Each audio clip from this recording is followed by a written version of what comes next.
year at any point? No, I think that's like season record for last year. Like, I beat my record of dunks from last year in one game.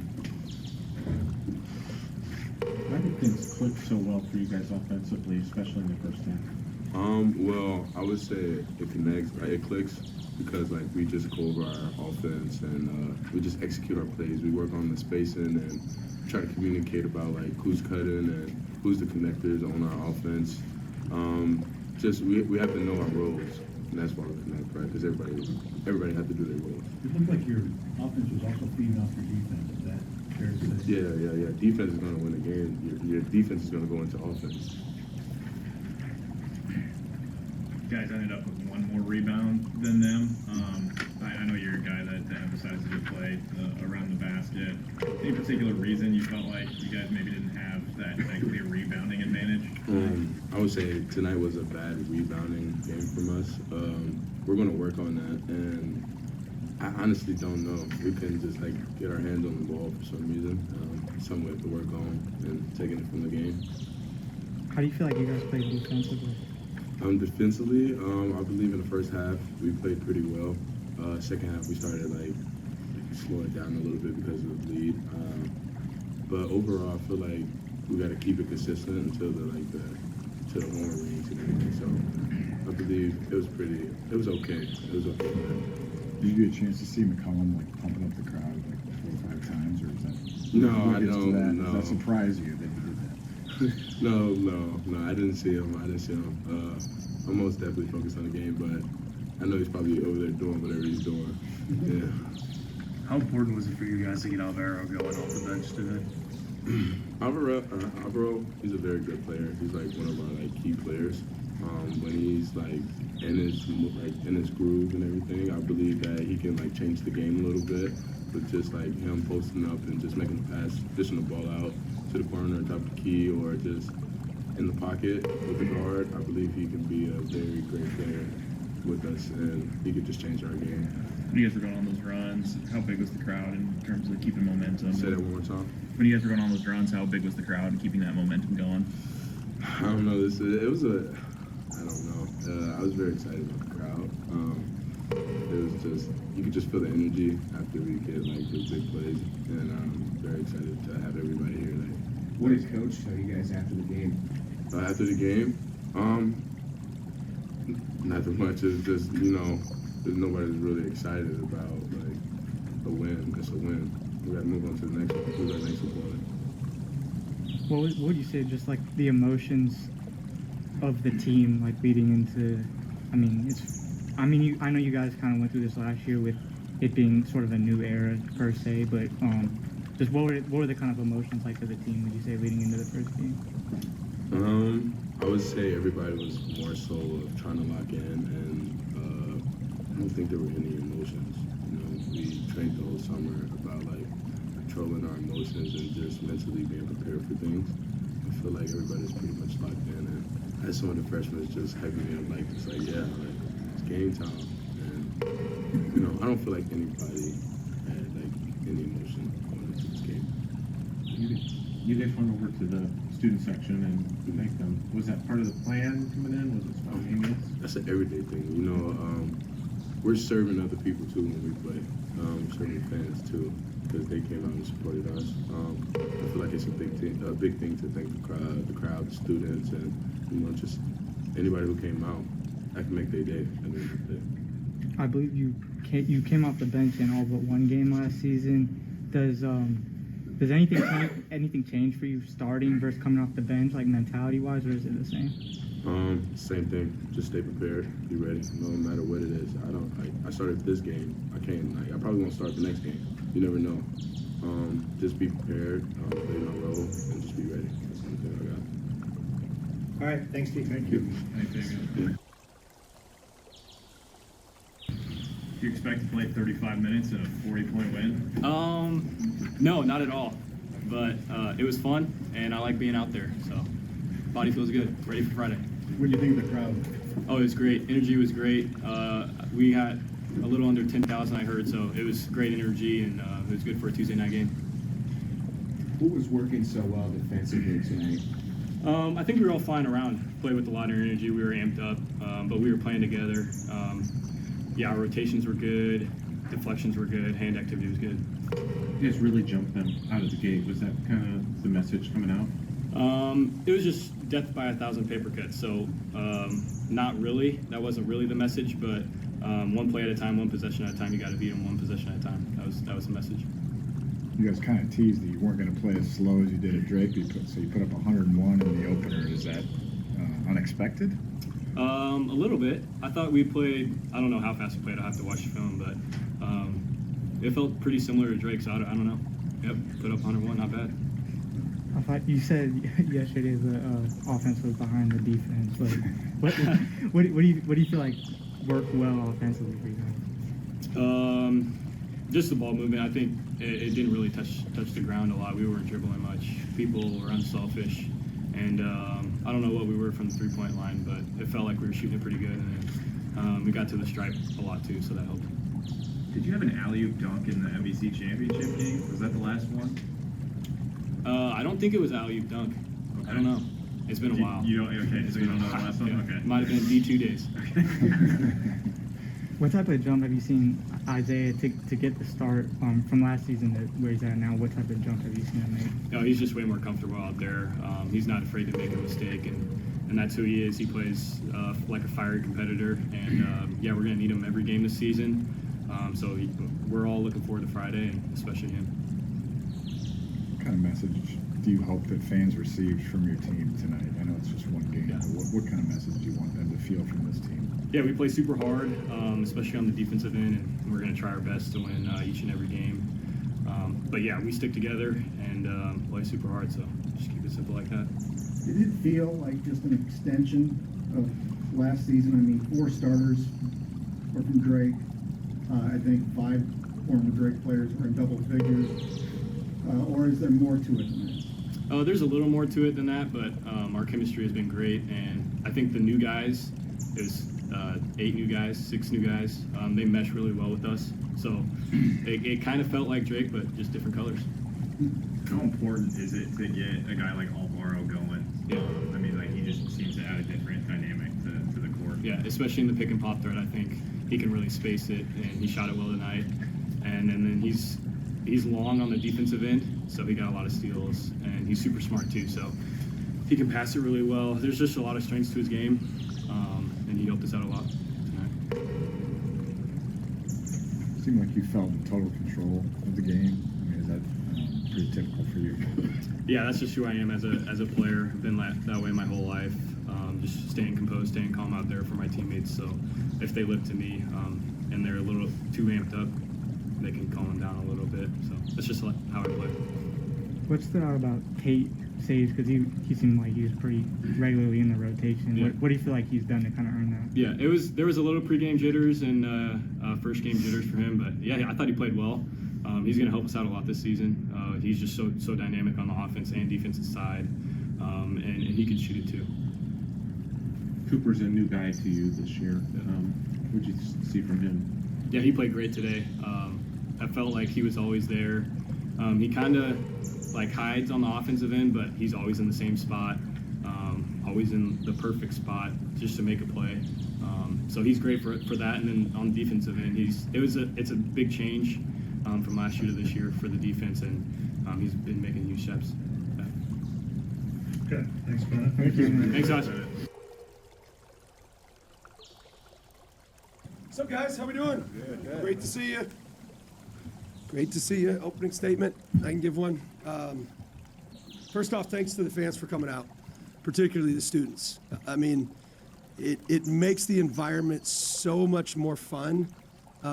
Even if you're like playing well, not playing well, whatever it may be, to have fans that cheer, it kind of just snowballs on itself where, now people are, the students were there. This is a cool place to go. And then more students come, and then more fans from the outside come. And that's what Iowa basketball needs to be. Obviously, we're still going to be a work in progress. We've got a long ways to go. Really happy with our start, our energy out of the gate. Defensively, the second half, we couldn't have guarded James, but they ran with they played with much better pace, I thought. I thought they shifted us a lot more. And then I thought we got ourselves out of position, got behind the ball that second half. Defensive rebounding was absolutely horrendous, so we need to be better at that, which is kind of our strength.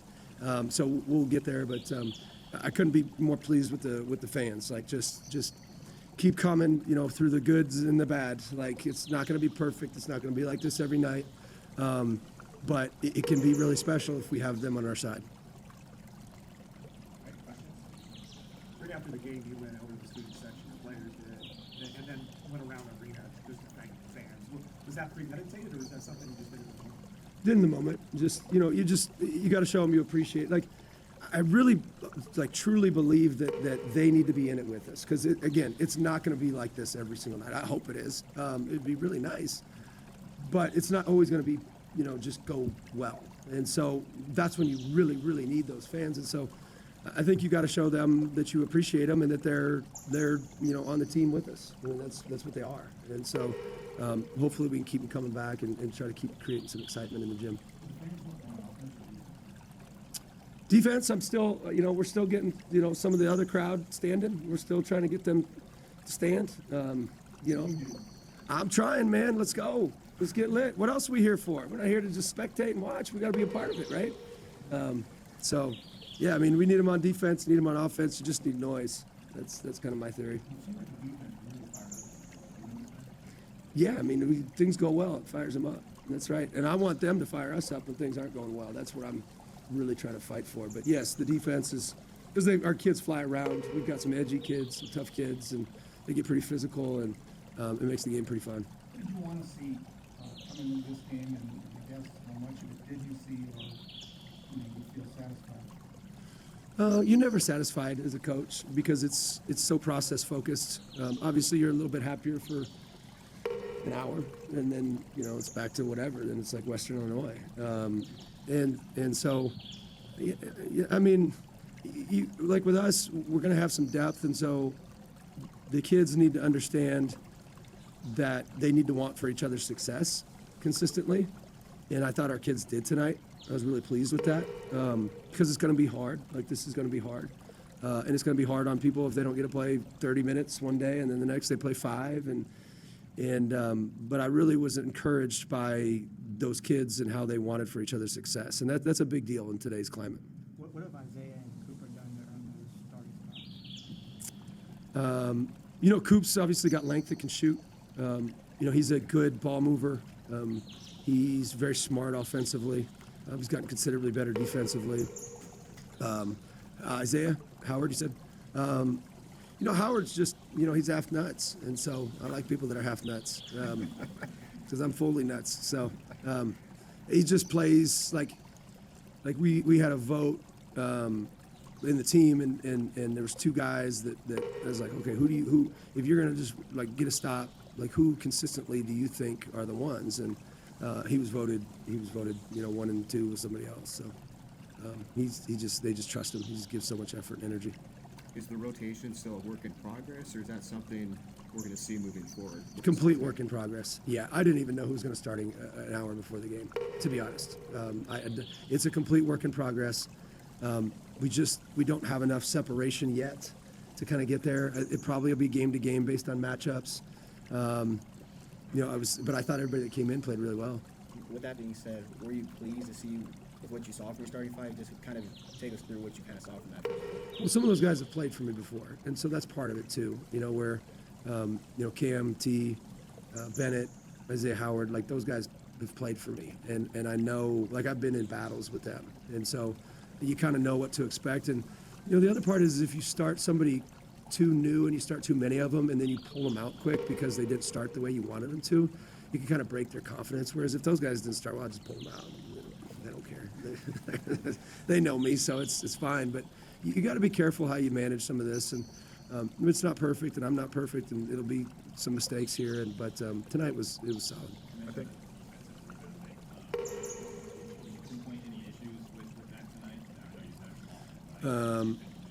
Some of the shots in the first half that they took were way off. So that's part of it. They just completely missed it. And so then air balls or they bounce weird and that kind of thing. I thought they were a really good offensive rebounding team. They've always been that. I didn't think we got the ball. You know, the ball's sitting there, and it's just like see ball, get ball. We really struggled with that tonight, and that's not what we generally do. So I'm not concerned with it. I just don't want it to happen again because I don't like it. Fans are just kind of obviously starting to get to know this team. But I think one name they probably do know is Bennett Stirtz. So how important is it to have a star like that and can play like he did? Yeah, you know, he's just you know, we kind of have been through a lot. You know, just from Division II to Division I to obviously Power 5 now, and so he kind of understands what we want. He's fiercely competitive now. I know he kind of is steady, but burns pretty hot, and obviously plays with great pace, great patience. He didn't play great in a couple of the scrimmages, which was probably the best thing because we didn't scout him, and so you know, he was able to learn and adapt and then, you know, perform tonight. But yeah, I mean, guys like him, that's what I always tell people, like guys like him make you look like you can coach. That's the beauty of good players that we always say. So get good players, it looks like you can coach. That's the trick. You had some foul trouble first half. Did you like the way you guys responded to feel like you missed the Yeah, and I didn't even realize we had foul trouble because we were going to play 10, I believe, 10. And so, yeah, that's the beauty of depth. And that's the beauty of guys stepping up and being ready to go. And yeah, and who was in foul trouble? Tavion? Cam's always in foul trouble. Gosh, he just walks on the floor and he's got 2 fouls. Is Housen banged up, or is he more matchup? More matchup. Housen's playing great. He's probably, if he's not our hardest worker, he's one of our top couple of workers. Anytime you come into a system, into a program, it's just different. It's just unique. But no, he's fine. He's been great. You know, he did have that during the summer where he wasn't able to play all summer. So he's just, you know, catching up. But I thought he played great. He's a great leader. He's probably, if he's not our best leader, he's one of our best leaders. He's going to be just fine. Yeah, I was a little worried, wild man. I was a little worried. He didn't get too wild today. He was great. He was awesome. So he loves it. He plays with passion, and I love it. It's just sometimes you got to saddle him a little bit. He was good tonight. Do you think, I mean, should fans expect like varying lineups and matchup-based decisions by you, and then how do you communicate that to your guys? Like, you know, Housen didn't play forever. Yeah. Like, I thought he was going to be a starter. Yeah. Yeah, I mean, that's going to be the hard part for our guys. That is going to be hard. That's why you have to want for somebody else's success. You know, I think there's going to be games where we need a lot of shooting, and we played a lineup late where we had 5 shooters on the floor with Trevin, Alvaro, Bennett, Brendan, and somebody else, Tate maybe, and we played 5 shooters. And there's going to be games we need to do that, and then there's going to be games where you can play guys that can shoot, but they're not going to just completely space the floor, and so. You just have to play a variety of different ways, and we've got the benefit of it. But if guys can keep down the path of like buying into that, we could have, we can be pretty good. But if they don't want to buy into that, then it's not gonna work. Was Trey Thompson, was that just coach's decision, or does he get Yeah, coach's decision. Sometimes in those, again, he missed the whole summer too. Trey's good. Trey's gonna be. I mean, I would be surprised if he's not an All Big Ten player by the time it's all said and done. Trey's really good. Anytime you come in, it's hard to catch up to the defense, and he's getting there. He's good offensively. He's fantastic. His energy's through the roof. Trey's good. I'm not worried about him. It's just you just kind of have to see it progress, and it takes some time. You talked about just trying to find some rhythm with the offense, but you guys put up 100 at one tonight. Just what did you see out there from your offense to where you guys could have a night like this? Yeah, I don't know. It's the first time we scored 100 in a while. I don't remember. Probably 100 years ago. I don't know, man.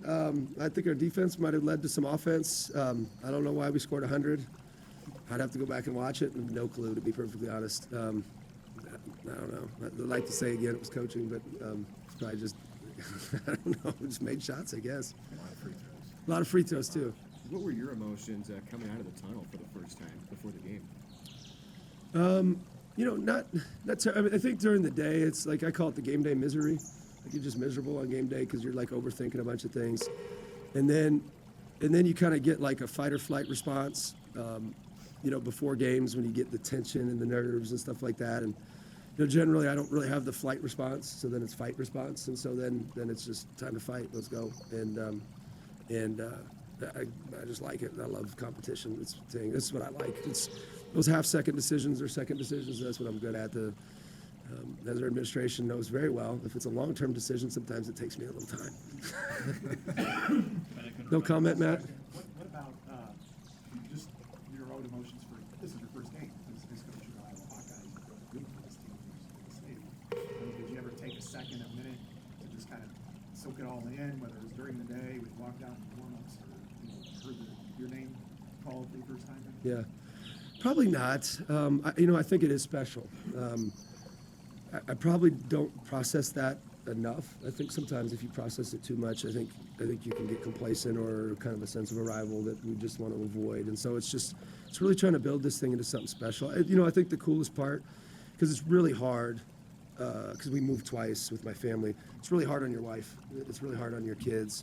And so to kind of get to that game was good for them. Good for my son Peyton, my son Tate, my daughter Grace, and obviously my wife Michelle, because they do a lot of sacrificing. So that's probably the most special part of the moment is they get to be a part of that, and it's cool. It's arrived, and now it's on.